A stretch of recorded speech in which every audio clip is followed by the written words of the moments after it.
आंध्र प्रदेश के यराकोंडापलम में हफ्ते के रोज उस वक्त हंगामा बर्पा हो गया जब नशे में धुत एक नौजवान पुलिस स्टेशन के अहाते में लगे 150 फुट ऊंचे बीएसएनएल टावर पर चढ़ गया। पुलिस के मुताबिक तिरमला कॉलोनी का रिहायशी ओडुतला हनुमंतु शराब और गांजा पीकर टावर पर चढ़ा था और तकरीबन 1 घंटे तक खतरनाक करतब दिखाता रहा।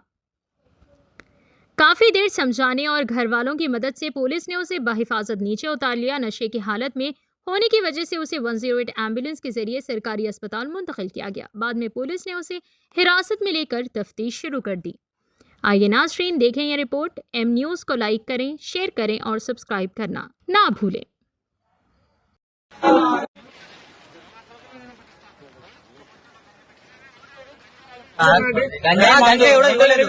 యోగా పోయేసరికి వాళ్ళని రివర్స్ చేయండి అనమాట.